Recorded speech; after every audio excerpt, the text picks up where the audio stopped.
ada sesuatu yang salah, ada sesuatu yang salah di diri kita, gitu kan? Kita bisa minta bantuan tenaga ahli, misalnya kita bisa bantuan bantuan kesehatan atau kita bisa ke psikolog kalau kita ngerasa kita ini tidak bisa eh, menolong diri kita sendiri atau kita tidak bisa mengontrol diri kita, gitu ya. Oke, next. Nah, bagaimana sih tips menjaga kesehatan bagi mama-mama muda? Sekarang kan mama muda ya, new moms gitu kan. Jadi yang pertama kita jangan pernah malu yang namanya kita eh, meminta bantuan gitu kan, meminta bantuan untuk misalnya membantu kita dalam mengurus anak atau merawat anak gitu kan. Apalagi misalnya ibu-ibu baru itu kan baru pertama kali memiliki anak. Mungkin masih banyak yang belum paham cara memandikannya, belum paham bagaimana cara merawat bayi itu atau bagaimana cara memberikan ASI yang tepat untuk bayinya. Nah, jadi kita jangan pernah malu nih minta bantuan. Kita harus nggak apa-apa kita nanya gitu kan, karena kita nggak tahu gitu kan. Nah, kemudian yang kedua, biasakan kita berbicara hal yang positif ke diri kita. Jadi kayak afirmasi positif gitu kan ke dalam diri kita. Oh iya, saya ini ibu yang hebat, saya ini ibu yang kuat gitu kan. ASI saya lancar, banyak gitu kan, cukup buat anak saya. Nah, jadi kita harus berpikiran positif. Tidak boleh kita, aduh gimana ya nanti pada saat menyusui, saya takut nanti putingnya lecet, atau takut nanti ASInya nggak keluar, atau bisa nggak nanti ya saya merawat bayi saya gitu kan. Bagaimana saya bisa mandikan bayi saya, sedangkan saya aja nggak tahu bagaimana cara mandikannya. Nah, jadi kita harus bisa berpikiran positif, afirmasi positif bahwa kita bisa melewatinya, bahwa kita bisa melakukannya gitu kan. Kemudian yang ketiga, berhenti membandingkan kehidupan kita dengan kehidupan ibu-ibu lain. Nah, beda ibu, beda juga cara merawatnya kepada anak gitu kan. Beda juga kondisi anak dan ibunya gitu kan. Pokoknya jangan pernah kita membandingkan hidup kita dengan hidup orang lain gitu kan. Karena belum tentu yang kita tampak itu bagus di luar, belum tentu itu baik gitu kan. Kita nggak tahu nih dalamnya itu bagaimana gitu. Ya, jadi yang penting kita fokus aja bagaimana cara kita merawat bayi kita dengan maksimal tuh.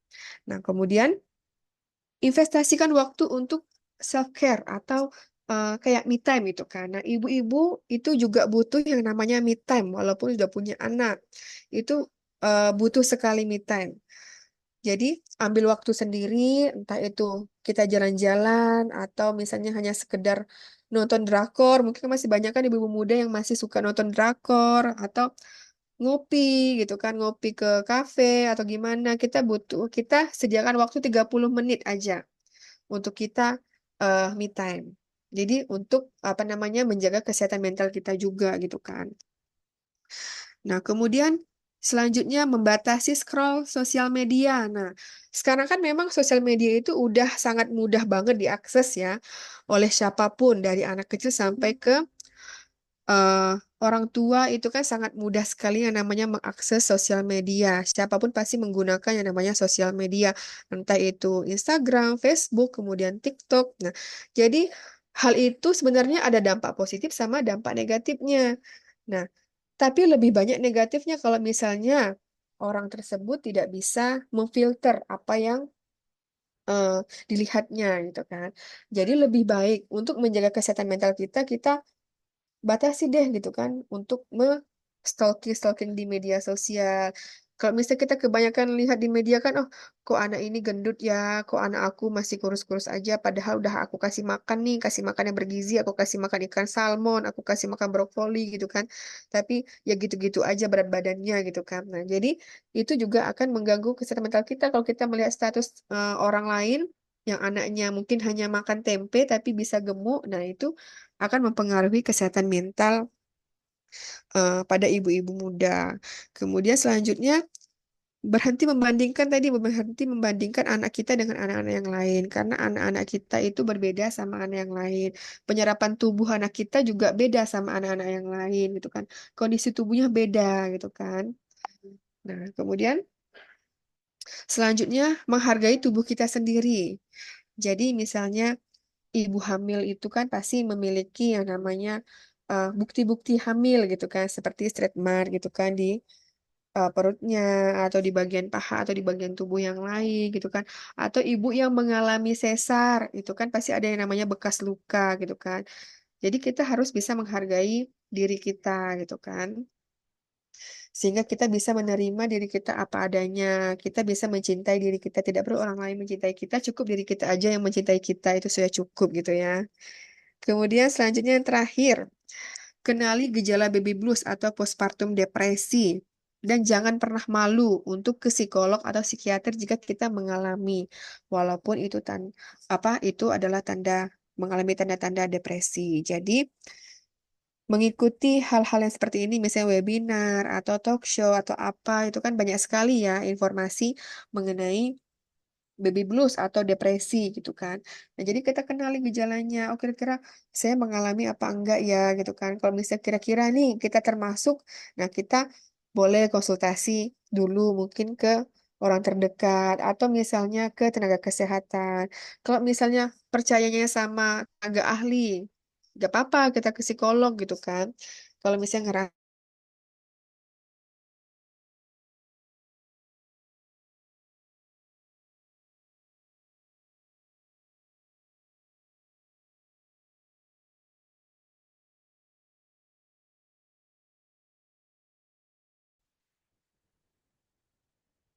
oke, mungkin itu saja. Sebelumnya terima kasih. Mungkin ada pertanyaan, silakan. Saya kembalikan ke moderator. Baik, terima kasih Kak Sela atas penyampaian materinya yang sangat bermanfaat dan menambah wawasan kita semua nih teman-teman. Nah, kalau ada teman-teman yang ingin bertanya, boleh banget langsung aja tanyakan kepada Kak Sela. Bisa resen terlebih dahulu ya, lalu open mic. Atau kalau misalnya berhalangan, boleh banget untuk diketik di kolom chat.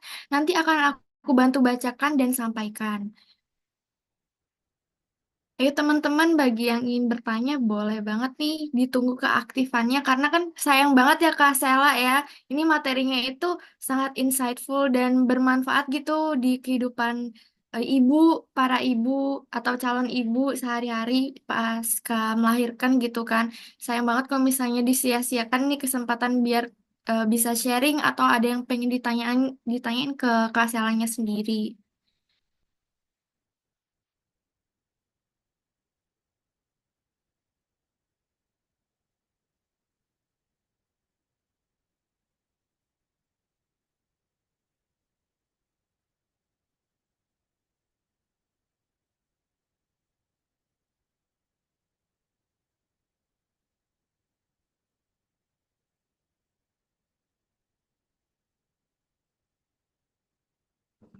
Halo, suaraku kedengeran nggak ya?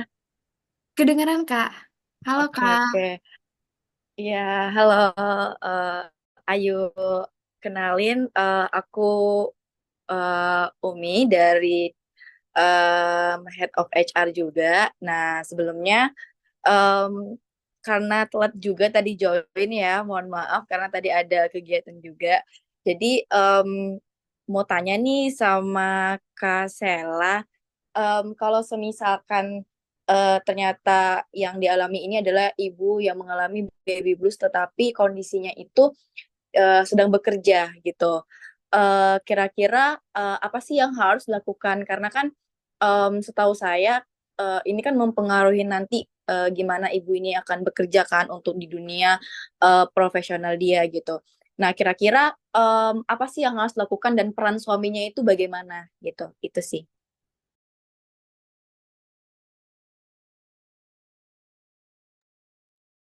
Ya, ini langsung dijawab ya. Boleh, boleh langsung. Oke, baik. Terima kasih Kak Umi pertanyaannya.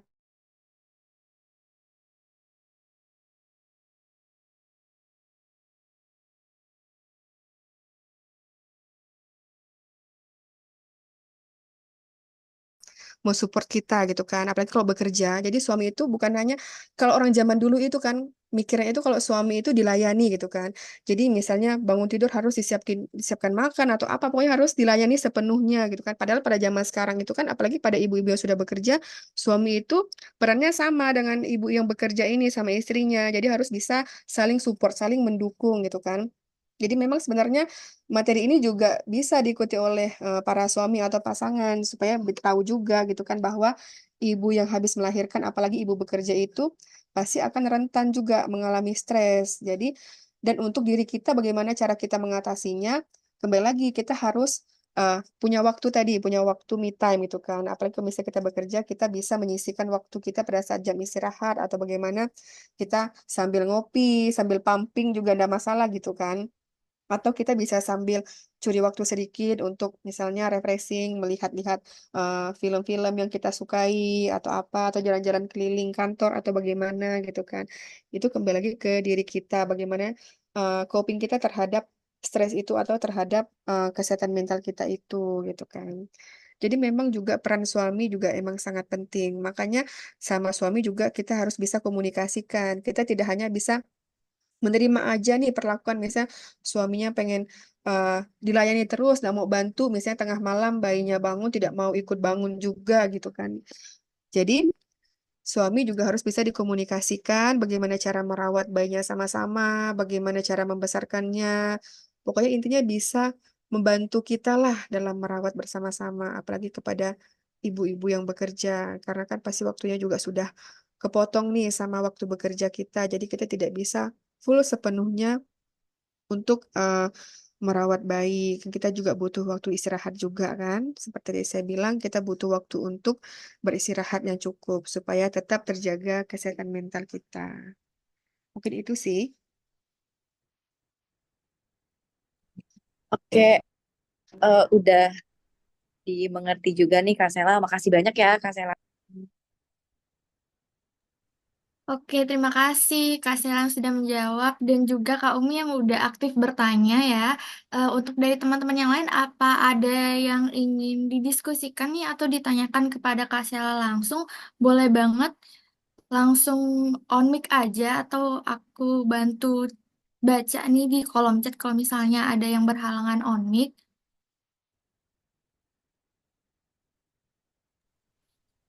Halo Kak Ayu, boleh nih Head of Webinarnya juga tanya nih ke Bu Sela nggak ya? Boleh banget Kak, silakan Kak Ade. Oke, jadi gini Bu Sela, kalau dilihat dari peserta kita kan beragam ya, ada yang mungkin ibu rumah tangga, ada mungkin bapak rumah tangga, atau ada juga mahasiswa, dan bahkan nih saya lihat juga ada kayaknya nakes ya, bidan. Nah, mungkin tadi udah dari segi keluarga. Mungkin teman-teman yang nakes juga pengen tahu nih sebenarnya peran bidan ini untuk mendeteksi baby blues ini pada ibu postpartum ini seperti apa. Nah, mungkin pengen tahu juga nih sharing apa aja sih yang biasanya kita lakukan untuk mendeteksi ibu-ibu baby blues ini gitu. Mungkin itu aja sih. Terima kasih. Terima kasih Bu Ade. Nah, jadi peran bidan ya atau peran nakes lah gitu kan. Tapi memang kalau ibu melahirkan itu lebih dekatnya itu ke bidan gitu kan. Bagaimana peran bidan ya dari awal kehamilan, dari proses kehamilan itu, makanya ibu hamil itu diharapkan untuk sering memeriksakan kehamilannya. Jadi di situ bukan hanya akan diperiksa secara fisik aja, tapi juga nanti akan diedukasi mengenai bagaimana bisa mengatasi yang namanya baby blues nantinya. Karena kan nanti pada saat udah masuk ke TM3, ibu bidan itu akan menyampaikan, mungkin ini ada beberapa hal yang akan terjadi ketika ibu sudah ketika ibu akan melahirkan gitu kan, ada beberapa hal yang akan terjadi, akan ada perubahan fisik, akan ada perubahan mental gitu kan, sehingga akan diberikanlah konseling-konseling atau edukasi-edukasi bagaimana cara mengatasinya gitu kan, karena memang proses masa nifas tadi itu kan banyak sekali kan prosesnya selama 6 minggu itu, bagaimana dari awalnya ibu itu tidak bisa menerima bayinya sampai bisa menerima bayinya itu kan ada prosesnya. Dan makanya juga bagi ibu-ibu itu jangan pernah takut untuk menyampaikan apa yang dialaminya gitu kan. Misalnya bidannya pun udah tanya nih sama ibunya, bagaimana ibu perasaannya hari ini gitu kan, bagaimana ibu kemarin tidurnya nyenyak apa enggak gitu kan. Karena kan pasti ibu nifas itu pasti akan kunjungan atau periksa ke ibu bidan terdekat kan. Nah, jadi ibu yang periksa itu harus jujur dengan keadaannya. Jangan sok-sok bilang tidak ada apa-apa Bu, saya sehat-sehat aja. Harusnya bilang kalau misalnya ngerasa, oh saya kok kayaknya ngerasa tidak nyaman ya Bu ya, atau misalnya saya ngerasa susah tidur atau apa, nanti kan akan digali nih sama ibu bidannya dan akan dibantu bagaimana penyelesaiannya gitu. Jadi lebih ke konseling, ke edukasi, ke komunikasi terapeutiknya sih kepada ibu-ibu muda yang pasca melahirkan. Oke, terima kasih Bu Sela. Mungkin di lain waktu kita bisa adakan pelatihan konseling mungkin ya untuk Boleh. nakes ya. Oke. Iya. Oke, terima kasih. Saya kembalikan ke moderator. Terima kasih Kak Sela dan Kak Ade. Tadi aku lihat nih ada yang resen kalau nggak salah itu Kak Afriska. Apa Kakak berkenan ingin bertanya nih ke Kak Sela secara langsung? Boleh banget langsung on mic Kak. Halo, apakah suara saya terdengar? Dengar Kak. Oke. Mohon maaf tadi mencoba apa on cam ternyata sinyalnya malah gangguan. Jadi izin on mic aja. Terima kasih kepada Kak Ida atas waktunya. Ida apa Kak Ade ya tadi? Ida ya. Saya izin bertanya kepada Kak Sela. Tadi kan udah dijelasin bagaimana misal cara kita meminimalisir apa adanya baby blues dan postpartum gitu kan. Terus kalau semisal nih Kak ya, eh kebetulan saya juga eh, ini apa OTW jadi ibu gitu ya, OTW jadi ibu muda, Insya Allah HPL-nya bulan ini juga. Misal gini, kita udah persiapan gitu ya, kayak udah ikut kelas hamil, terus udah apa ikut apa senam hamil, ada hypnobirthing juga kan, bagaimana kita memberikan afirmasi kepada seorang ibu gitu kan, seperti yang dikatakan Kak Sela tadi, kayak apa afirmasi positif bahwasanya kita tuh ibu yang kuat, ibu yang bahagia untuk anak kita, asi kita itu cukup untuk anak kita dan sebagainya. Terus kita juga udah komunikasi kepada pasangan untuk apa intinya kerjasama gitu ya ketika bayi itu udah lahir, terus juga sudah menyampaikan kepada orang tua atau mertua terkait misal parenting atau hal-hal yang kita butuhkan setelah melahirkan. Nah, kalau kayak gitu tuh eh ini yang perlu saya tanyakan tuh ini Kak, ada nggak sih baby blues atau efek setelah melahirkan itu selalu ada pada ibu yang setelah melahirkan atau eh, bisa bisa nggak ada sama sekali gitu Kak dengan adanya persiapan-persiapan yang udah saya sebutkan tadi gitu atau persiapan-persiapan yang tadi itu cuma bisa meminimalisir terjadinya baby blues yang berkepanjangan gitu. Sebenarnya baby blues itu selalu ada atau kayak apa ya mengikuti gitu loh untuk para ibu-ibu setelah melahirkan gitu. Terima kasih Kak. Ya, baik, terima kasih Kak Afriska. Semoga sehat-sehat ya Kak Afriska ya, sampai lahiran nanti untuk menjadi ibu. Amin. Iya, jadi misalnya tadi udah saya sampaikan ya, beberapa tips gitu kan, bagaimana meminimalisir terjadinya baby blues tadi. Namun, tetap terjadi atau apakah memang ada gitu ya, baby blues itu. Gitu. Nah, jadi yang namanya baby blues itu adalah kondisi mood atau keadaan dari ibu itu sendiri gitu kan. Makanya kalau misalnya dia sudah melakukan persiapan di awal sudah sangat matang, insya Allah baby blues itu tidak akan terjadi. Nah, namun bisa aja terjadi, tapi itu dia rentangnya tidak akan lama. Dan itu masih dalam hal yang apa wajar dan normal gitu kan. Kalau itu masih bisa diatasi di beberapa hari tadi gitu kan. Yang bahayanya itu kalau misalnya baby blues itu tidak ditangani. ditangani dengan segera, maka akan menjadi depresi gitu. Makanya saya bilang tadi juga memang yang paling dibutuhkan itu adalah dukungan atau support dari pasangan untuk mengurangi terjadinya baby blues tadi. Walaupun dia bukan hanya pada anak pertama ya, biasanya pada anak kedua, ketiga, baby blues itu juga masih bisa terjadi gitu kan.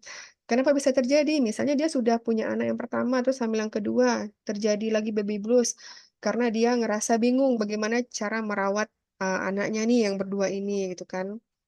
Nah, jadi kalau baby blues itu bisa aja terjadi, tapi tergantung lagi dari diri kita, bagaimana cara kita mengontrolnya gitu kan. Kalau kita sudah ada persiapan, udah sering ikut kelas hamil, itu pasti kita bisa deh bagaimana cara mengontrolnya gitu kan.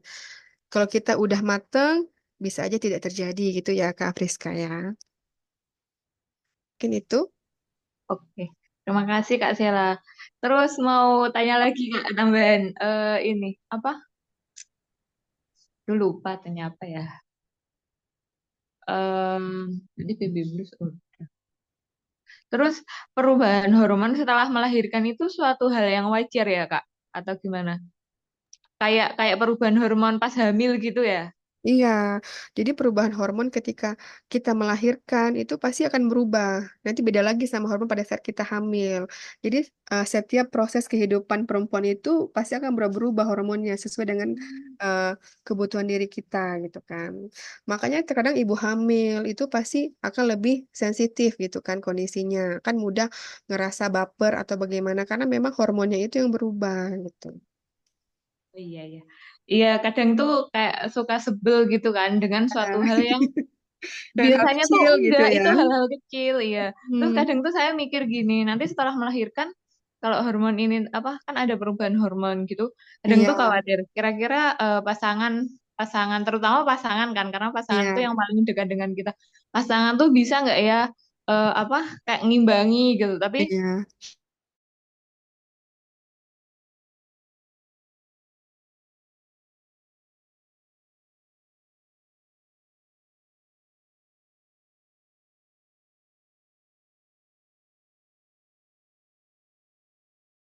sih. Pasti akan overthinking, akan baper, dikit-dikit ngerasa itu kok salah gitu kan, atau hal-hal iya, kecil bisa jadi besar, padahal itu cuma hal biasa gitu kan.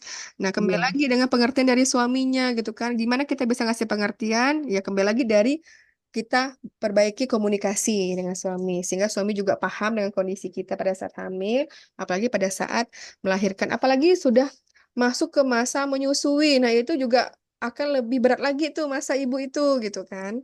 Karena harus bangun setiap malam atau bagi ibu yang bekerja harus bisa pumping 2 jam sekali. Misalnya kayak saya kemarin sambil ngajar, kadang curi waktu sedikit sambil pumping dulu. Karena juga pengaruh juga kan kalau misalnya nggak pumping nanti bisa nyeri juga, bisa sampai demam. Jadi kita harus bisa juga mengatur diri kita lagi gitu kan. Dan itu kalau tanpa dukungan suami juga tidak akan bisa berjalan dengan lancar semuanya. Jadi memang harus bisa berjalan beriringan semuanya gitu kan antar pasangan itu gitu. Oke, terima kasih Kak Sela. Semoga Semangat sehat ya selalu. Kak. Amin. Iya, amin. Oke, wah, diskusinya ini cukup panjang ya antara Kak Sela dan Kak Afriska yang juga menambah Iya. wawasan kita semua ya, sharing-sharing seputar pengalamannya sebelum melahirkan dan persiapannya semoga nanti berjalan baik hingga melahirkan ya Kak Afriska. Amin. Nah, sepertinya nih ada lagi nih Kak dari Kak Umi yang lagi pengen bertanya lagi nih. Kayaknya excited banget nih Kak Umi sama materi kita hari ini. Boleh banget langsung Kak Umi buat on mic kembali. Oke, makasih banyak ya. Eh sorry, maaf lagi. Pokoknya aku tuh excited banget sih sebenarnya sama materi ini gitu. Kan ini kan Kak Sela kan dari kedokteran gitu kan. Kebetulan tuh aku dari psikologi gitu. Jadi kan emang psikologi kan ranahnya kan ke emosional. Itu kan ranahnya kan kalau setahu aku tuh baby blues itu yang ranahnya tuh kan ke emosional seorang ibu pasca melahirkan gitu. Nah, kalau dari sisi kedokteran itu eh, apakah ada diberikan terapi psikologis kah atau obat-obat kah atau gimana gitu? Karena kan setahu saya ini kan baby blues ini kan gangguan emosional gitu kan, Kak. Jadi kalau dari ranah kedokteran ini secara pengobatannya itu kira-kira bagaimana gitu? Kalau misalkan dalam bentuk terapi kedokterannya itu terapi yang bagaimana gitu? Apakah emang sama-sama berkoordinasi dengan tim psikolognya atau memang ada cara tertentu dari tim kedokterannya buat mengurangi orang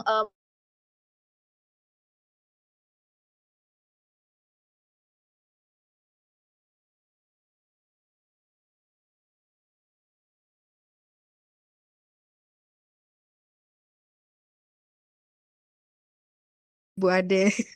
Nah, jadi memang kalau misalnya untuk masalah baby blues itu, kita tidak memberikan yang namanya obat-obatan gitu kan. Kita hanya sekedar memberikan dukungan emosional atau dukungan support aja ke ibunya. Bagaimana cara ibunya bisa menerima bayinya gitu, menjelaskan bagaimana keadaan fisik ibunya.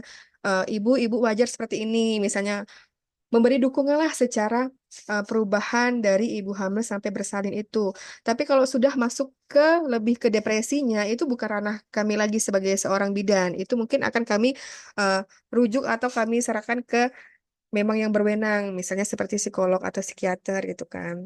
Kalau masih ke baby bluesnya gitu kan, kita hanya sekedar memberikan edukasi aja dan menjelaskan kondisi yang memang terjadi perubahan pada ibu yang habis melahirkan itu aja. Gitu sih, Mbak.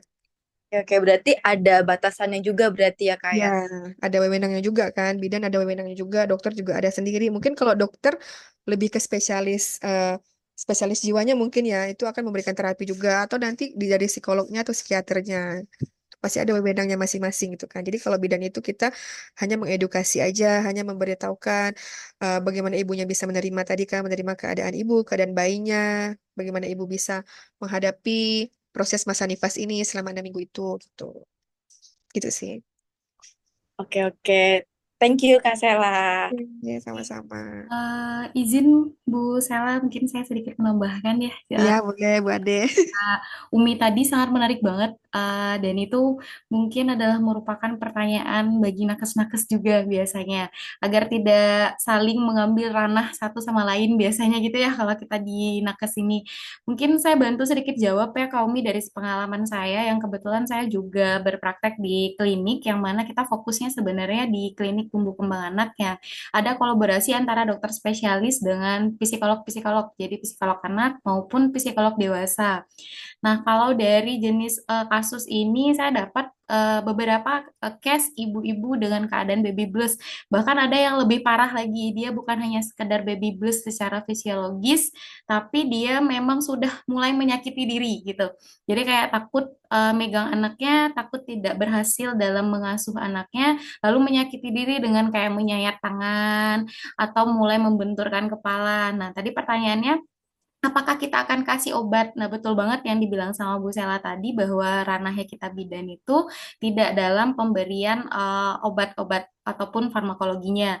Nah, kita hanya memberikan sebatas konseling, dukungan, dan support. Tapi tidak hanya sebatas itu saja, kita pun juga memiliki tugas yang mana mendampingi si ibu tadi sampai proses penyembuhannya. Baik itu kita rujuk ke psikolog, biasanya awalnya kita pasti akan rujuk ke psikolog klinis dewasa. Nanti dari psikolog klinis dewasa kita kalau memang sudah ada temuan ternyata sudah sampai insomnia atau mungkin sudah banyak ketakutan-ketakutan yang berlebihan yang kadang dia mendengarkan suara-suara yang kayak saya tangannya atau kamu akan mati. Nah, biasanya tuh kadang mereka mendengarkan itu. Jadi kayak suara-suara bisikan dari belakang gitu ya. Nah, itu biasanya psikolog pun akan nanti akan kolaborasi dengan psikiater atau dokter ahli kejiwaan atau kadang itu terapi yang biasanya dilakukan selama ini yang saya lihat adalah kolaborasi dari beberapa nakes ini juga akan ada kolaborasi dengan dokter rehab medik. Nah, jadi ada fisioterapi ya. Jadi ada beberapa kayak gerakan-gerakan yang bisa dibantu ke ibunya untuk mengurangi hal-hal yang negatif tadi, misalnya mulai menyakiti diri atau bisa menurunkan tingkat emosionalnya. Itu sih Kak Umi, tambahan sedikit dari saya yang biasanya dilakukan kalau di rumah sakit ataupun di klinik-klinik yang emang khusus untuk rehabilitatif tadi. Itu sekian. Terima kasih. Saya kembalikan ke moderator. Baik, Kak Ade, Kak Umi, dan juga Kak Sheila, terima kasih buat partisipasinya di diskusi kita hari ini, dan Kak Adi juga terima kasih atas penambahannya yang sangat insightful dan menambah wawasan kita semua ya seputar peran dari bidan, dari dokter itu sampai mana, dan dalam bantu ibu yang tadi menyakiti diri sendiri itu kita cukup aware ya Kak, karena kan kita nggak mau terjadi hal-hal yang tidak diinginkan kepada ibu dan bayi, dan kita harap itu ibu dan bayi itu tetap sehat dan bisa saling melengkapi, saling bekerja sama gitu satu sama lain di dalam sebuah keluarga. Dan juga dukungan keluarga itu ternyata sepenting itu ya Kak Sela dalam meminimalisir nih terjadinya baby blues di ibu hamil gitu, Bu. Gitu, teman-teman. Nah, karena udah nggak ada nih dari teman-teman yang aku lihat buat resan lagi, kalau gitu aku cukupkan aja buat sesi tanya jawab atau sesi Q&A hari ini ke Ibu Sela. Terima kasih kepada Ibu Sela Rida Akviani, SSTMKM, selaku pemateri pertama kita pada hari ini. Aku mau info ini, Bu Sela, untuk penyerahan sertifikat nih bakal dilaksanain secara simbolis dilakukan pada akhir sesi nanti. Jadi Ibu Sela boleh diperbolehkan untuk meninggalkan Zoom terlebih dahulu, barangkali ingin melakukan kegiatan lain nih Ibu. Nah, tapi juga jika tidak melakukan kegiatan lain, Ibu juga bisa stay dulu di Zoom sampai akhir nanti. Itu bebas pilihan Ibu Sela mau bagaimana. Nanti dari pihak panitia akan reminder ketika sesi penyerahan sertifikat dimulai ke Ibu secara langsung, secara japri WA. Terima kasih sekali lagi ya Ibu. Oke, baik. Terima kasih juga Kak Ida Ayu, Bu Aden, teman-teman yang lainnya. Sama-sama Bu Sela. Sama-sama Ibu. Baik, kalau begitu langsung aku kembalikan ke MC kita, Kak Sita. Silahkan Kak.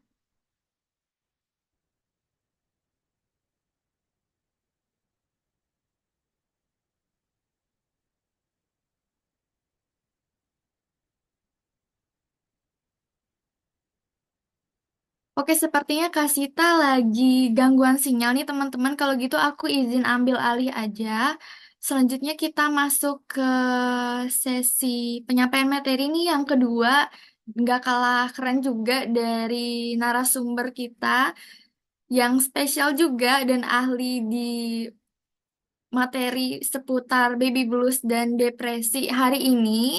Untuk materi tersebut akan dipandu oleh moderator kita yang juga udah standby nih dari tadi dan udah kelihatannya nggak sabar dan siap banget ya Kak untuk nyampain memandu acara pada pagi hari ini. Untuk Kak Bayu, waktu dan tempat aku persilahkan. Oke, terima kasih Kak Ayu atas kesempatan yang telah diberikan. Selamat pagi teman-teman semuanya. Eh, Perkenalkan, saya Bayu Pratama Tarigan, selaku moderator 2 yang akan memandu jalannya penyampaian materi kedua pada pagi hari ini. Nah, adapun materi kedua pada webinar pagi hari ini yaitu mengenai menghadapi baby blues, pendekatan psikologis untuk mendukung ibu pasca melahirkan. Ya, akan disampaikan langsung oleh Kak Dinda Permatasari Harahap, MPsi Psikolog. Nah, sebelum kita memulai penyampaian materi pada pagi hari ini, saya akan membacakan terlebih dahulu CV dari Kak Dinda Permatasari Harahap, MPsi Psikolog, yakni sebagai berikut. Hmm, ini gimana ya teman-teman panitia untuk CV narasumbernya mau ditampilkan atau saya bacakan saja?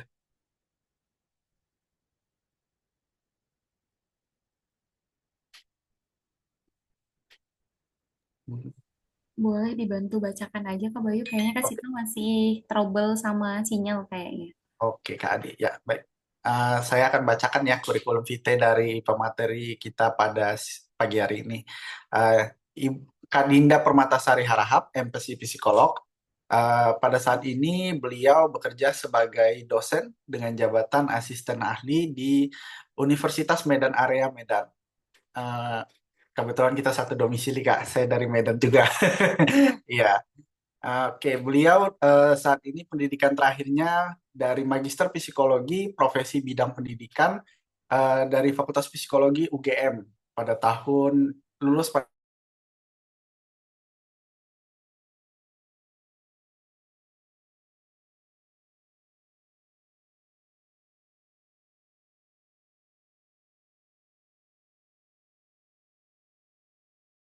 di mana Ya, pengalaman terakhir itu berada di Forum Indonesia Muda atau FIM sebagai sekretaris. Kemudian ada beberapa pelatihan juga yang diikuti oleh narasumber kita pada pagi hari ini dari mulai tahun 2011 hingga 2023. Kemudian masih ada beberapa lagi pengalaman bekerja dan juga pengalaman narasumber sebagai pembicara pada pagi hari ini yang sudah pasti sudah sangat berpengalaman ya teman-teman ya. Karena beliau di sini sangat banyak telah menjadi speaker atau jadi narasumber di berbagai webinar. Oke, mungkin tanpa perlu berlama-lama lagi ya, kita sambut pemateri kita pada pagi hari ini, Kak Dinda Permatasari Harahap, MPC Psikolog.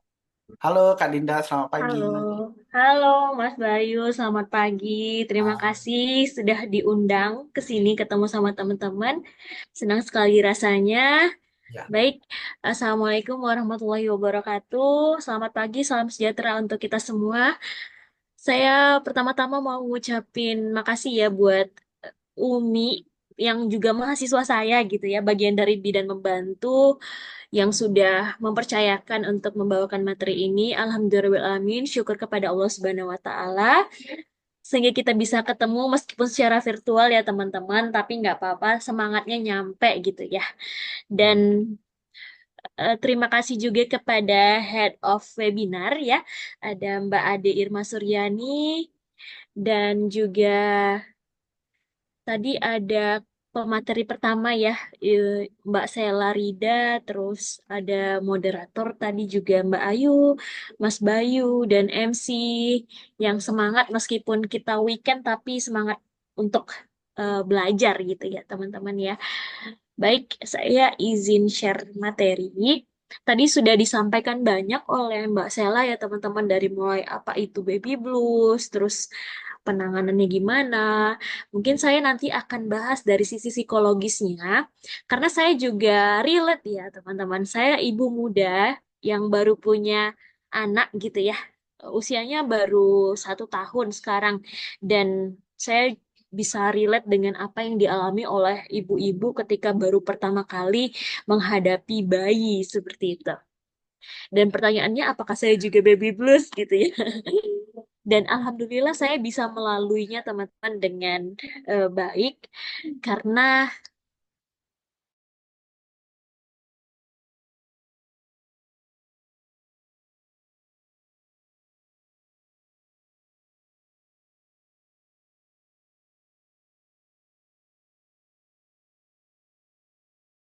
kondisi pasca melahirkan seperti itu. Nah, teman-teman mungkin ada yang pernah dengar ya case ini ya di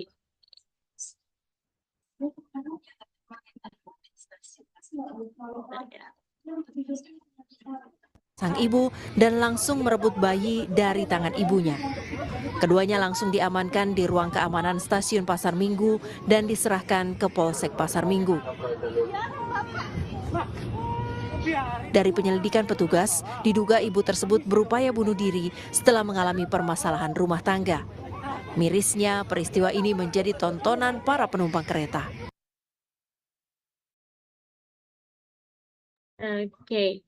Baru-baru ini kita temukan ya case ibu ada yang ingin buang bayinya di kereta, terus ada ibu muda yang membunuh bayinya.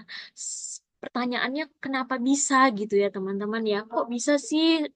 Mungkin netizen tuh pada bilang kok tega sih? Kok begitu sih ya ke bayinya? Dan ternyata teman-teman apa yang dialami ibu itu ternyata nggak mudah gitu untuk menghadapi bayi yang baru lahir dan ibu butuh penyesuaian seperti itu. Nah, baby blues itu ranah yang em, dalam ranah psikologi itu ketika memuncaknya emosi ya pada minggu-minggu pertama ibu setelah melahirkan gitu ya. Kenapa? Karena ibu juga butuh penyesuaian teman-teman baik dari aspek fisik ya. Ibu mengalami perubahan hormon, terus ibu juga harus beradaptasi dengan situasi baru, harus mengurus bayi, menyusui. Apalagi tadi pertanyaan Umi ya, bagaimana kalau ibunya bekerja gitu? Karena saya juga ibu yang bekerja gitu. Nah, selain ibunya ternyata bayi juga butuh penyesuaian, gak hanya ibunya. Kenapa? Karena bayi itu kan di dalam kandungan itu dunianya berbeda dengan dunia yang sekarang dia hadapi ya. Jadi bayi juga butuh penyesuaian.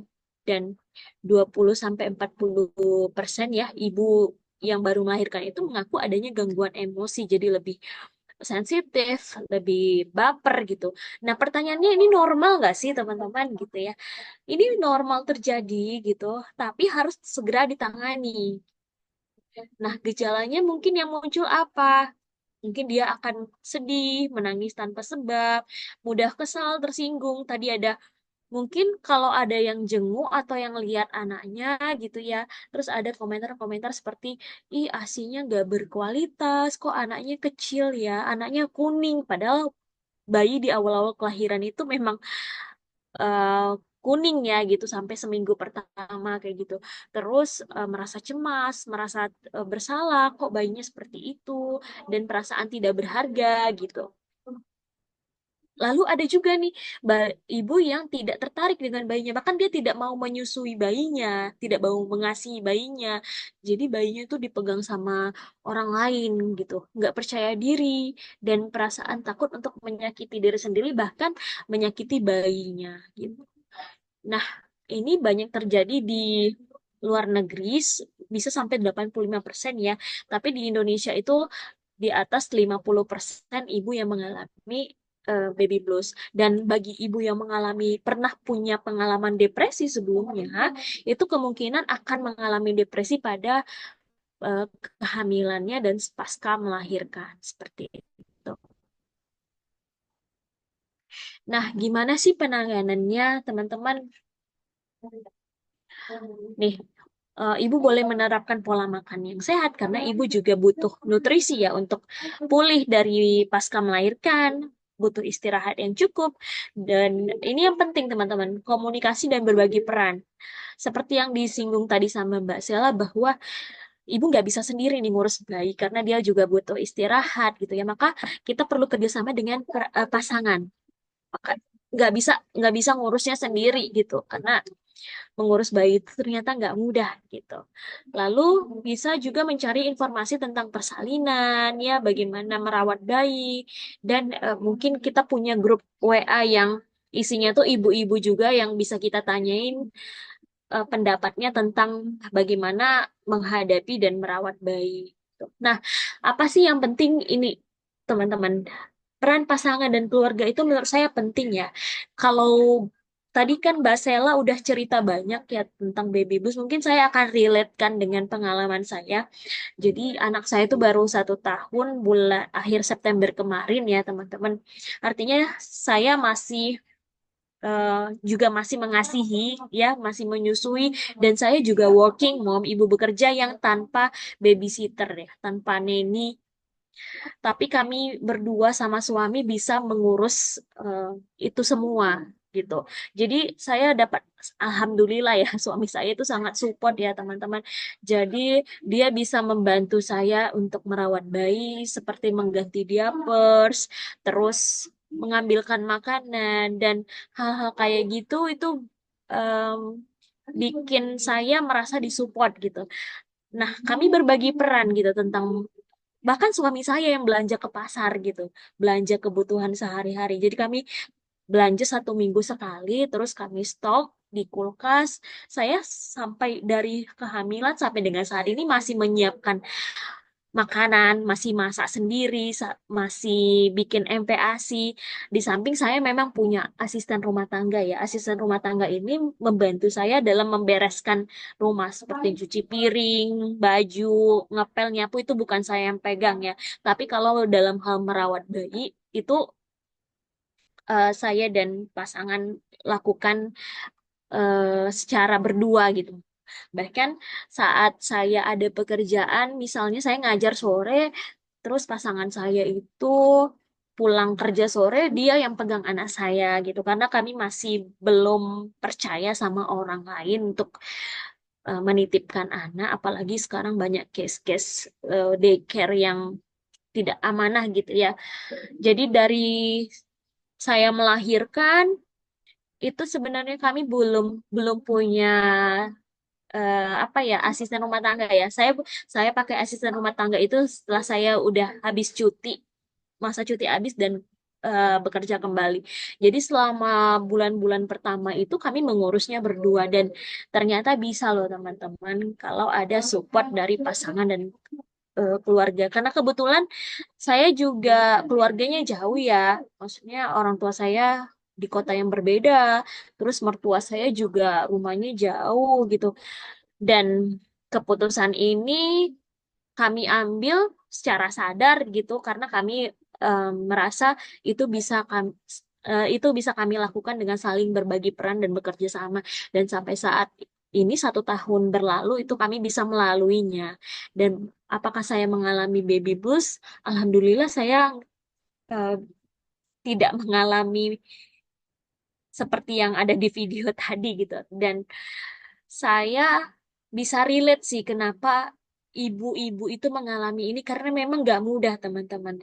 Harus menyesuaikan diri dengan kehadiran bayi, terus harus bangun malam, mengganti diapersnya, menyusui. Belum lagi saya harus pumping untuk mempersiapkan stok ASI di freezer ketika saya masuk kerja nanti. Terus saya bawa alat perang tuh, bawa cooler bag, pumping, terus saya harus steril steril alat tersebut gitu. Jadi memang lebih repot dan menurut saya akan kaget kalau misalnya ibu-ibu itu tidak siap dengan kondisi tersebut. Itu yang bisa bikin baby blues gitu. Tapi kalau misalnya kita siap, kita tahu, kita belajar, menurut saya kita akan bisa melewatinya. Jadi kalau boleh sharing, saya itu mulai cari informasi dari hamil tentang proses mengasihi yang kalau kata orang ala paling nanti ASI itu keluar gitu aja gitu. Ternyata tidak teman-teman. Jadi kita harus belajar juga bagaimana proses mengasihi,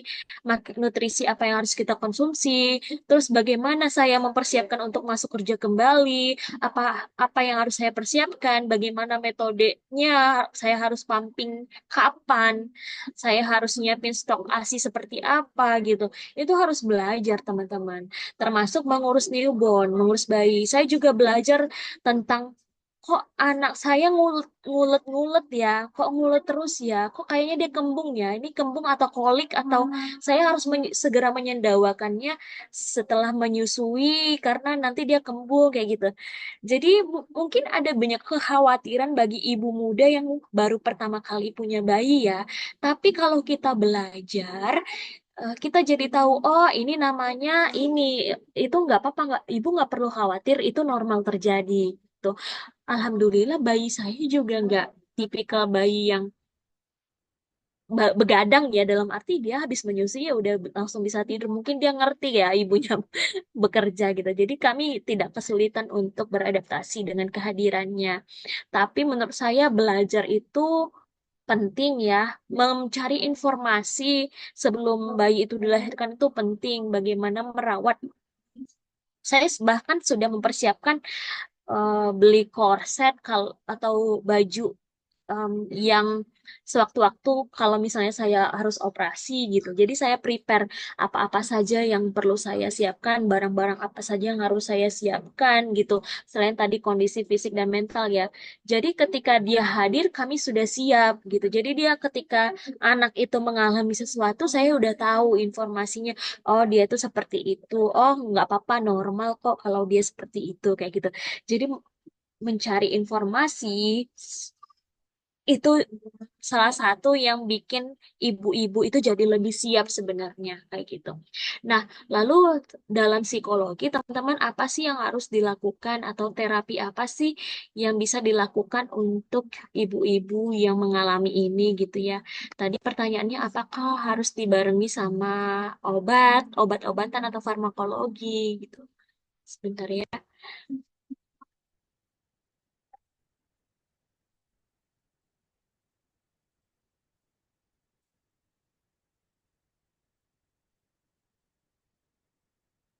Nah, teman-teman, kalau dalam psikologi itu biasanya pakai terapi namanya CBT, Cognitive Behavioral Therapy. Ya, Cognitive Behavioral Therapy ini digunakan untuk nih intervensi psikologi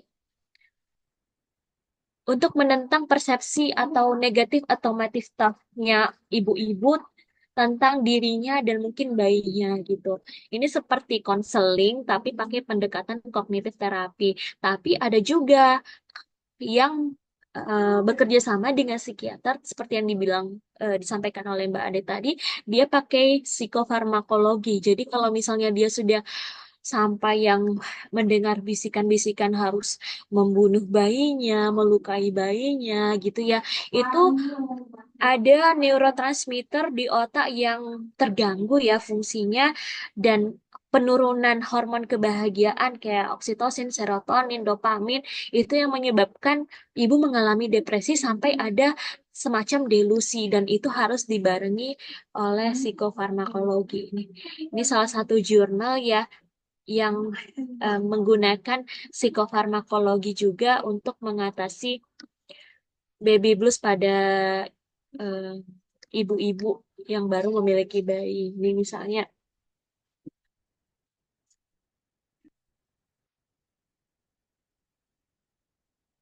Nah, apalagi yang bisa digunakan yaitu support group. Support group itu tadi misalnya dia punya grup WA yang isinya ibu-ibu yang juga baru punya bayi gitu ya.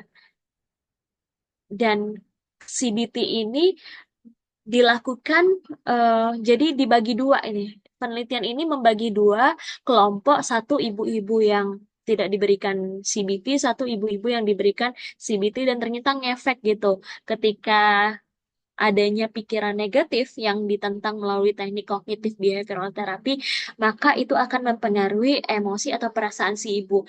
Jadi dalam kognitif behavioral therapy ini percaya bahwa perasaan itu terjadi karena adanya pikiran-pikiran yang negatif. Jadi kalau pikirannya negatif, maka akan terjadi emosi yang negatif juga. Sebaliknya, kalau misalnya kita think positively, maka yang dihasilkan adalah perasaan yang positif juga dan mengarah ke perilaku yang positif juga seperti itu.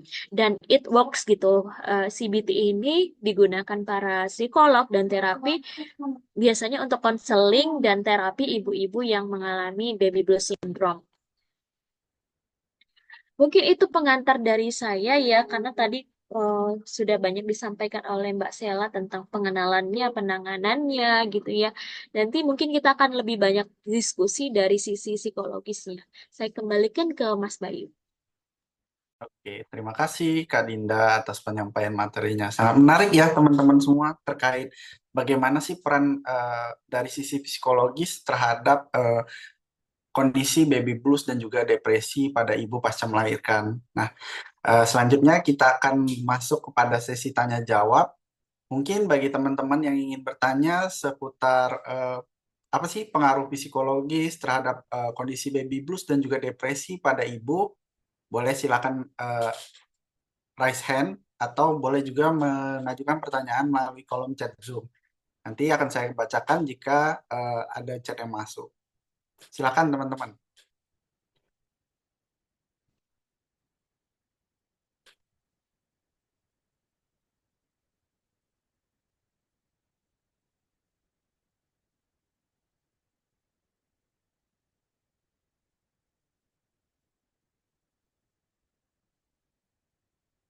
Ayo teman-teman, mungkin ada yang ingin bertanya, soalnya menarik banget nih materinya ya. Dari sisi psikologis ya. Sangat relate dengan materi kita pada pagi hari ini. Gitu. Silakan, mungkin yang ada yang ingin bertanya atau mau sharing terkait pengalamannya dalam menghadapi kondisi-kondisi ini.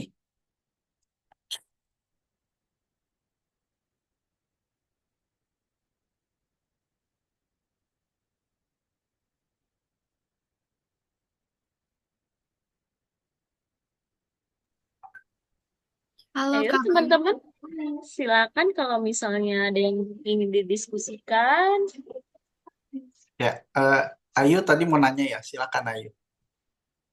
Halo Kak Bayu, terima kasih Halo. atas kesempatannya Kak. Ya. Dan Kak Dinda juga udah menyampaikan materi serta contohnya tadi. Jadi aku juga lebih paham nih terkait permasalahan ini. Aku mau tanya Kak, sebelumnya aku masih mahasiswa, cuman ini mungkin pertanyaannya bakal kepake nanti saat mungkin dari teman-teman yang juga ada di posisi yang sama atau mungkin dari lingkungan sekitar. Yang aku lihat kan enggak semua. Maksudnya ibu itu punya dukungan dari keluarga, khususnya suami. Apalagi kalau misalnya dari keluarga tersebut itu ternyata eh, cerai gitu, secara tidak eh, diinginkan. Itu kan pasti sesuatu hal yang tidak diinginkan sehingga ibu sebagai seorang ibu tuh jadi harus berjuang sendiri atau single mother lah bisa dibilang Bu. Jadi itu gimana caranya dia tuh bisa tetap tangguh dan kuat gitu menghadapi apalagi kan dia tuh nanggung gak cuma dari secara fisik ada buat anak-anaknya tapi juga secara finansial itu kan pasti akan menjadi pressure atau tekanan yang cukup berat ya gimana caranya biar kita tuh sebagai ibu single mother itu bisa tetap tangguh menghadapi berbagai permasalahan dan situasi yang dihadapi ke depannya atau pada saat ini. Baik, mungkin langsung saya jawab ya. Izin ya, Mas Bayu. Oke, ini pertanyaannya menarik ya. Ayo, gimana sih single mother itu bisa survive gitu? Tapi sebelum ke sana ya, ini pesan buat teman-teman mahasiswa gitu. Karena kalau suami itu kalau nggak diambil orang lain, diambil Tuhan gitu ya. Nah, em, satu hal yang perlu saya tekankan ya teman-teman, tolong selektif memilih pasangan ya. Apalagi kalau udah beda frekuensi. Dalam arti yang disampaikan Mbak Sela tadi, kalau ada orang yang masih menganggap bahwa itu mengurus anak, rumah itu tugas istri, itu masih belum tepat ya. Makanya kita harus cari pasangan yang satu frekuensi bahwa rumah tangga itu sama-sama kita usahakan, sama-sama diurus, kita saling berbagi peran. Saya juga sebelum memutuskan untuk memilih pasangan, saya diskusi dulu nih dengan pasangan tentang peran, tanggung jawab, batasan gitu, apa yang dia lakukan karena pasangan saya itu dari keluarga yang patriarki ya teman-teman, artinya ya suami itu harusnya dilayani, diambilkan makan, nggak boleh cuci piring, nggak boleh masak, tapi saya nggak mau seperti itu ya. Kalau dia nggak sepakat, saya nggak mau nikah sama dia gitu. Jadi hal-hal seperti itu perlu kita sepakati dulu gitu. Suami itu ngapain ya, eh, rumah tangga itu kita usahakan sama-sama, so nggak apa-apa kok kalau misalnya suami ikut membantu menjemur pakaian. Bahkan suami saya itu belanja ke pasar, menjemur pakaian, mencuci piring, dan itu perlu kita komunikasikan. Kalau teman-teman memilih pasangan yang masih menganut patriarki, teman-teman harus siaplah dengan itu nantinya gitu. Apalagi kalau teman-teman itu udah punya bayi, itu yang pertama. Terus yang kedua, Kak Dinda, kalau misalnya kita nggak tahu ya, ada situasi yang diharuskan kita nggak sama-sama pasangan kita lagi gitu. Terus kita jadi single mother, single mom, gimana sih cara untuk survive? Kalau saya punya prinsip ya, Ayu, sebagai perempuan wanita kita juga harus punya pekerjaan ya, meskipun repot jadinya gitu. Saya working mom, saya bekerja, tapi saya juga jadinya punya peran ganda. Tapi itu nggak apa-apa gitu. Kalau misalnya kita didukung oleh pasangan, kita bisa bekerja sama dengan pasangan. Dan kalau misalnya kita punya itu, mungkin kita bisa mandiri secara finansial ya. Kita bisa menghidupi juga anak kita gitu. Em, kita juga bisa secara finansial ya bebas gitu. Kita bisa juga sambil mengurusnya. Tapi kalau misalnya sendiri kan gimana nih Kak, nggak bisa. Ya mau nggak mau kita harus minta bantuan orang lain ke daycare misalnya kalau anaknya masih bayi. Tapi satu hal ya kita harus punya pekerjaan dan penghasilan sebagai perempuan. Nggak bisa ngarepin dari suami aja, atau mungkin kita nggak akan tahu situasi yang akan kita hadapi seperti apa nantinya gitu. Makanya saya juga memutuskan saya harus juga bekerja selain untuk saat ini ya kebutuhan rumah tangga itu dipenuhi oleh suami kayak gitu. Kenapa saya bekerja? Karena mungkin saya udah sekolah gitu ya. Terus juga saya harus aktualisasi diri. Selain tadi juga membantu perekonomian juga nantinya kalau misalnya ada sesuatu, dan penghasilan kita itu bisa kita tabung mungkin atau jadi passive income yang kita nggak tahu suatu waktu apa yang terjadi, dan itu akan membantu kita kalau misalnya kita jadi single mom. Itu ya Ayu ya. Baik, terima kasih Kak Dinda atas jawabannya dan juga sarannya. Tadi kan emang kita sebagai wanita tuh harus bisa mampu berdiri di kaki sendiri ya. Jadi nggak Benar. ada, jadi nggak ada ketergantungan ya Kak Dinda sama orang lain, walaupun itu suami. Karena kan kita nggak tahu nanti keadaan ke depannya secara finansial ataupun mental itu, tetap aja diri sendiri itu yang paling ada ya buat kita ya, benar Kak? Benar-benar. Baik, makasih Kak. Oke, sama-sama Ayu. Oke, terima kasih Ayu dan juga Kak Dinda atas sharing informasinya. Selanjutnya mungkin teman-teman ada yang ingin bertanya lagi terkait materi kedua pada pagi hari ini. Silakan jika ada yang ingin bertanya. Izin Kak Bayu, mungkin saya ingin bertanya nih sama Oh, boleh, boleh. Silakan Kak Ade. Bu Dinda. Eh, izin Bu Dinda, saya ingin bertanya nih Bu. Kalau misalnya untuk si pasien baby blues ini yang misalnya dapat rujukan dari bidan ke psikolog, apakah ada teknik relaksasi atau mindfulness-nya yang bisa dilakukan oleh si ibu ini? Karena kan sepengetahuan saya masing-masing psikolog ini mereka punya ibaratnya spesifik apa ya teknis dalam melakukan ini ya relaksasi atau terapi gitu ya masing-masing psikolog mereka punya kayak acuannya sendiri gitu. Nah kalau dari Bu Dinda sendiri itu teknik relaksasi atau mindfulness-nya atau terapi kalau misalnya dapat pasien dalam keadaan seperti ini tuh apa sih yang bisa dilakukan, boleh di-sharing mungkin Bu kepada kami-kami yang mungkin bisa juga kami lakukan tanpa sebelum datang ke psikolog misalnya itu bisa kami lakukan dulu di rumah gitu. Nah, jika memang tidak berhasil, maka memang harus dipandu oleh psikolognya sendiri. Mungkin itu Bu Dinda, terima kasih. Ba-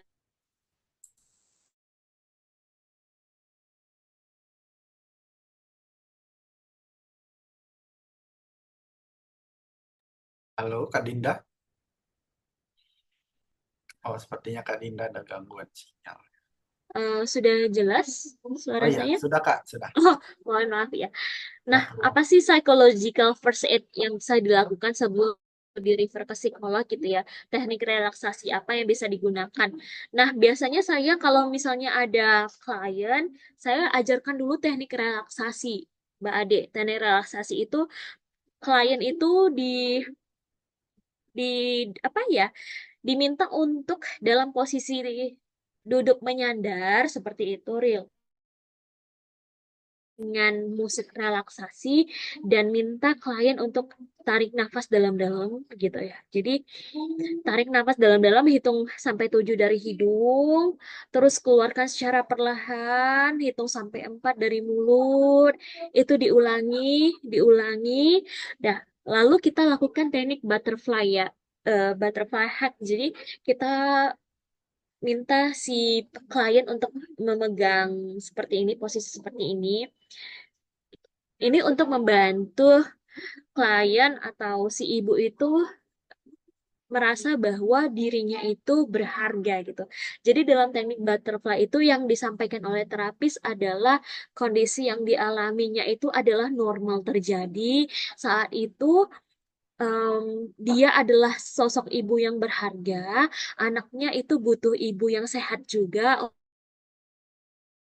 Jadi teman-teman, kalau kita tarik napas, itu pikiran kita tuh jadi lebih jernih gitu. Teman-teman mungkin boleh latihan. Ketika kita tarik napas dari hidung, pikiran kita pasti nggak kemana-mana. Fokus ada di nafas itu sendiri. Ketika itu terjadi, maka saat itulah kita bisa memasukkan informasi gitu.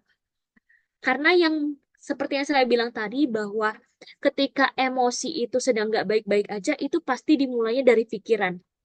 Itu kalau pikirannya udah negatif, maka emosi akan negatif. Maka yang kita serang itu kalau terapi bukan emosinya, tapi pikirannya.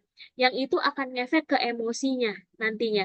Makanya saya biasanya pakai teknik itu dulu, baru saya kasih CBT itu tadi, Mbak Ade. Nanti mungkin Mbak Ade boleh baca jurnal tentang CBT, bahwa kita bisa menentang, mendispute pikiran-pikiran negatifnya alternatif yang lebih positif dan itu bikin emosinya lebih positif.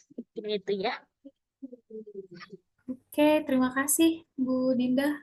Jadi saya sedikit Oke. jadi tahu ya apa aja yang dilakukan oleh psikolog. Karena kalau memang jujur, kalau sedikit sharing, kalau misalnya di klinik kita kan karena case itu adalah konfidensialitas ya, kadang kami tuh tidak tahu nih apa yang dilakukan oleh psikolog kepada pasien karena memang terkait dengan SOP dan kode etiknya sendiri ya. Jadi biasanya itu yang hanya tahu hanya antara psikolog dengan pasiennya. Jadi sedikit ada gambaran lah ya kalau misalnya ada case pasien-pasien yang mengalami baby blues, kita mungkin sedikit bisa memberikan intro kayak pengetahuan gambaran lah. Kadang kan pasien-pasien ini kan kalau pengen ke psikolog tuh saya diapain ya? Sedangkan misalnya kami tidak tahu nih biasanya apa yang harus dilakukan. Jadi cuman bilang ya nanti akan antara psikolog dengan pasien, nanti pun akan ada inform consent dan lain-lainnya. Kayaknya itu tidak puas bagi pasien kalau hanya mendengar itu saja gitu. Paling itu saja Bu Dina, terima kasih banyak atas jawabannya, sangat menginspiratif dan menambah pengetahuan. Baik, saya kembali Oke, ke Kak sama-sama. Bayu. Oke, terima kasih Kak Ade dan juga Kak Dinda atas sharingnya lagi. Baik, mungkin satu pertanyaan lagi. Apakah ada yang ingin bertanya dari teman-teman sekalian? Oke, ada Kak Umi Hairiah, Kak Umay. Silakan, Kak Umay.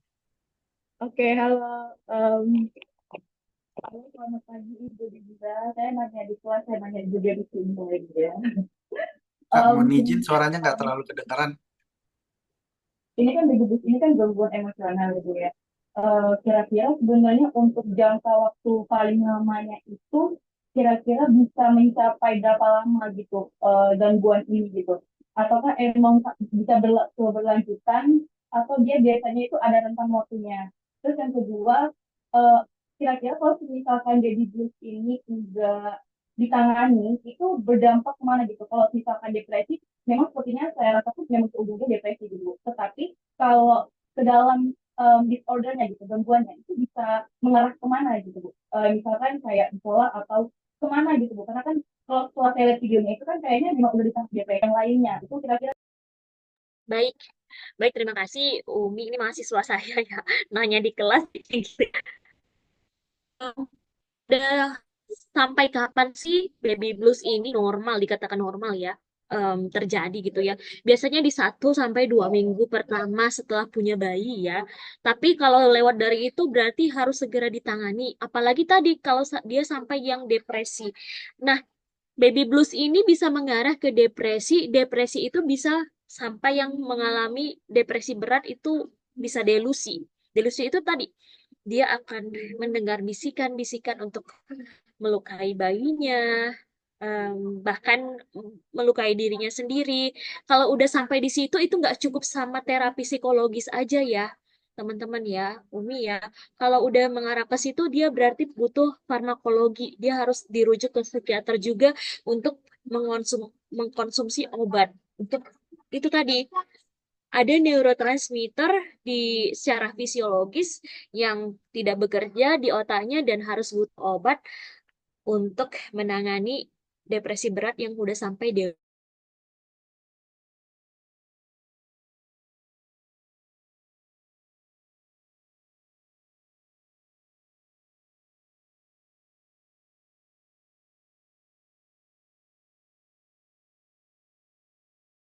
kasihnya itu paling cepat berapa lama gitu Bu? 1 sampai 2 minggu. Oh, Iya, dari setelah bayi itu lahir ya. oke oke Bu.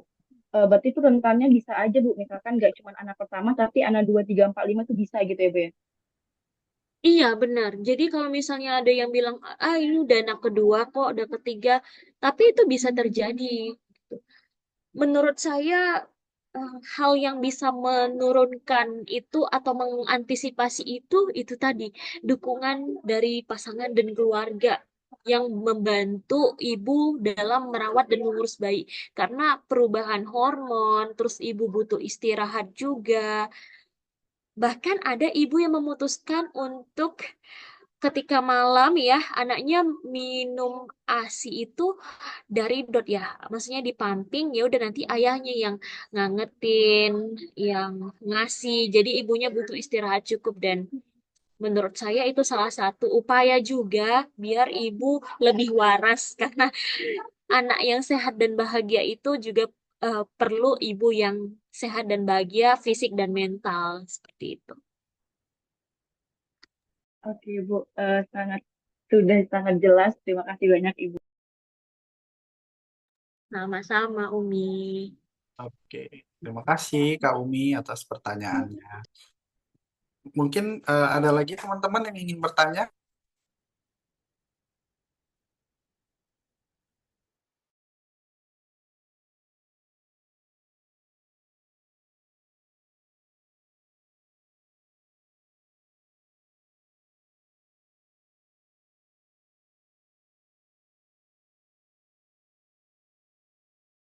Kak Dinda, mungkin persepsinya dari sisi laki-laki ya sebagai calon bapak. Dari bapak-bapak gitu ya. Iya, betul.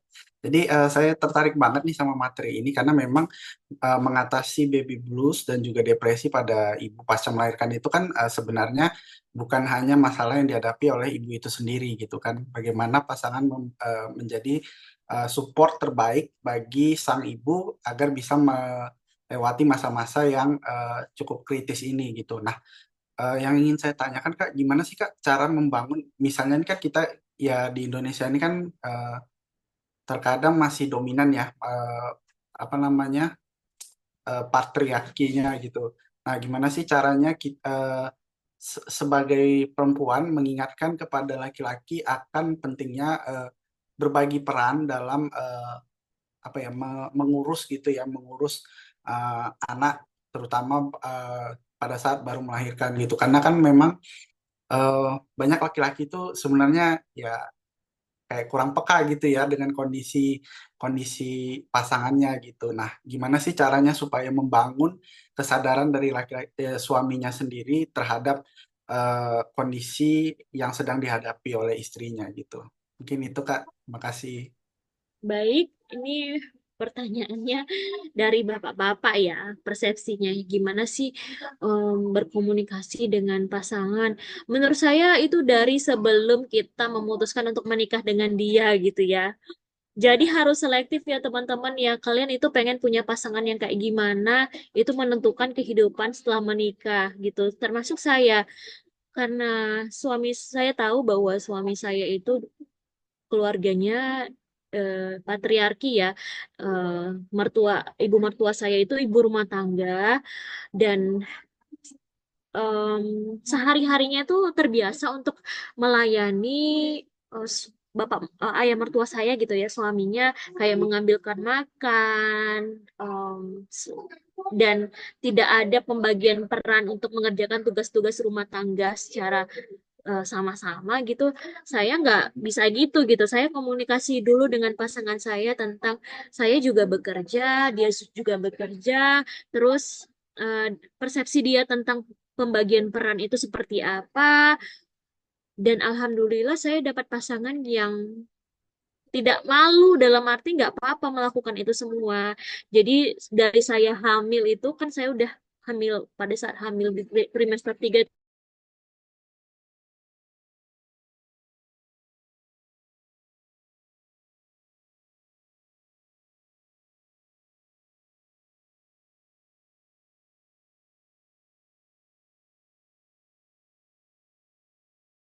saya yang beresin belanjaan, nyetok di kulkas, bahkan saat kami punya bayi pun dia suami saya itu membantu untuk mengurus ya dalam arti nggak perlu harus saya yang mengurusnya ya kayak ganti diapers, memandikan itu dia, suami saya bisa lakukan dan kuncinya itu tadi teman-teman kita nggak bisa ngarepin orang akan berubah setelah kita menikah gitu akan capek ya tapi kita harus tahu dulu sebelum memilih pasangan bagaimana pendapatnya, persepsinya tentang pembagian peran dalam rumah tangga. Saya tuh nggak bisa gitu. Kalau suami saya mengharap saya yang ngurus semua nggak bisa. Mending saya nggak usah nikah sama dia gitu. Mending saya ya udah nanti aja nikahnya tunggu dapat pasangan yang pas. Karena kita nikah seumur hidup gitu loh. Kita menghabiskan waktu sama dia suatu saat nanti itu akan capek sendiri. Jadi selektif lah teman-teman pengen pilih pasangan yang kayak gimana itu ditentukan dari sebelum teman-teman menikah gitu. Jadi jangan berharap dia akan berubah nanti setelah teman-teman menikah, itu kayaknya kita bakalan kecewa sih menurut saya. Mungkin itu ya. Oke, oke. Berarti memang dari sebelum memulai rumah tangga ya, Kak ya, dari Benar. mulai. Kita Hmm, tanya persepsi dia tentang pembagian peran, tugas seorang ayah, seorang suami gitu. Kalau dia nggak mau, misalnya dia malu untuk cuci piring, jemur, ya saya membantu saya menjalani kehidupan ya, oke, eh, berbagi peran dengan suami itu. Apalagi kami nggak punya itu tadi support ya dari orang tua ataupun babysitter seperti itu. oke, oke, oke. Baik, terima kasih ya Kak Dinda atas penjelasannya. Saya lebih tahu lagi nih, jadi sebagai calon bapak-bapak udah harus aware gitu ya dengan pembagian tugas yang ada di rumah tangga. Baik, mungkin karena tidak ada yang bertanya lagi, saya cukupkan untuk sesi penyampaian materi kedua oleh Kak Dinda Permatasari Harahap. Selanjutnya saya kembalikan lagi kepada Kakak MC, Kak Sita, silakan Kak. Terima kasih kepada Kak Bayu dan juga Kak Ayu. Ternyata baby blues itu bisa dikurangin ya dengan cara kita mendapatkan dukungan atau support dari orang terdekat seperti suami, keluarga, ataupun ibu-ibu yang baru bisa mendapatkan layanan kesehatan seperti datang ke psikologis ataupun ke bidan. Semoga dari webinar hari ini teman-teman bisa mendapatkan pemahaman materi mengenai baby blues. Sebelum kita akhiri acara hari ini, kepada seluruh panitia dan para peserta untuk mengaktifkan kamera karena kita akan melakukan sesi dokumentasi dan juga penyerahan sertifikat kepada kedua pemateri kita yang sangat luar biasa pada hari ini. Bagi para peserta yang belum mengaktifkan kamera, diperkenankan mengaktifkan kamera terlebih dahulu. Penyerahan sertifikat akan dilakukan oleh Head of Webinar kami, yaitu Kak Ade Irma Suryani, SST MKes CBTR Java. Kepada Kak Ade, disilakan. Oke, terima kasih Kak Sita, Kak Bayu, dan Kak Ayu telah membantu untuk mengiringi atau mendampingi kegiatan webinar pada hari ini. Dan saya ucapkan juga terima kasih ke Ibu Dinda dan Ibu Sela atas materi-materi dan sharing yang telah disampaikan kepada kami semua. Itu semoga sebagai amal jariah dan pahala yang berlimpah-limpah ya, karena sudah membagikan ilmu-ilmu yang terbaiknya kepada kami semua di sini. Sebagai penghargaan atau tanda terima kasih dari kami, dari tim Bidan Membantu, khususnya pada bagian Head of Webinar, kami akan menyerahkan sertifikat penghargaan kepada Ibu Dinda dan kepada Ibu Sela. Mungkin boleh dibantu dari Kak Sita ya, atau Kak siapa yang kemarin untuk share ininya ya, mohon dibantu. Ditampilkan saja. Oke, ini yang pertama, sertifikat penghargaan kami berikan kepada Ibu Selarida Aviani, SSTM KM, yang telah berpartisipasi sebagai narasumber atau pemateri pada hari ini. Mungkin boleh kita izin share screen, screenshot foto dulu ya, foto bersama dulu. Boleh dibantu oleh Kak Sita atau moderator mungkin bisa. Bisa dibantu untuk dipandu. Boleh. Saya hitung ya. 1, 2, 3. Oke. Sekali lagi. 1, 2, 3. Gaya bebas. Oke, selanjutnya kita akan memasuki penyerahan sertifikat ke pemateri kedua. Oke, ini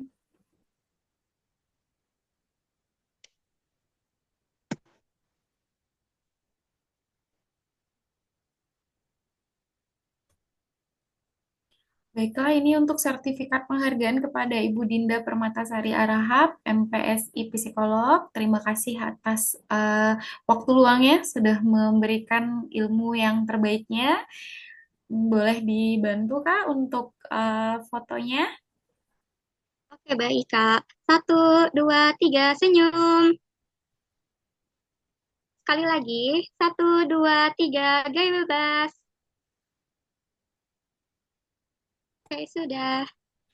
Oke, sekali lagi saya ucapkan terima kasih juga untuk teman-teman semuanya yang sudah bergabung, untuk panitia, untuk teman-teman tim Bidan Membantu yang sudah mensupport.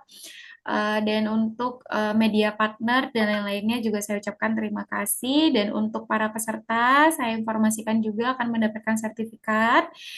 Mohon untuk dibantu mengisi link absensi dan mengisi nama lengkap yang akan kami cantumkan di sertifikat. Mungkin itu saja, saya kembalikan kepada MC, Kak Sita. Terima kasih.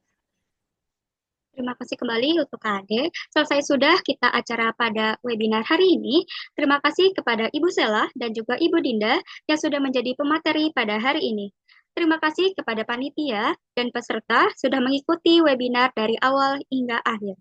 Saya, Sitauli Azani, selaku Master of Ceremony, meminta maaf bila ada kesalahan. Dan sampai jumpa di webinar Bidan Membantu selanjutnya. Wassalamualaikum warahmatullahi wabarakatuh. Waalaikumsalam warahmatullahi wabarakatuh. Waalaikumsalam warahmatullahi wabarakatuh. Terima kasih Terima Mbak kasih Ade, Bu Dinda, Mbak Sita, Mas Bayu, Kak Bayu, Mbak Ayu, Umi. Sama Kak Kak Umi. Terima kasih juga buat teman-teman ya sudah semuanya. menghadiri acara Bidan Membantu. Sukses terus ya untuk Bidan Membantu. Amin. Terima kasih Bu Amin. Dinda.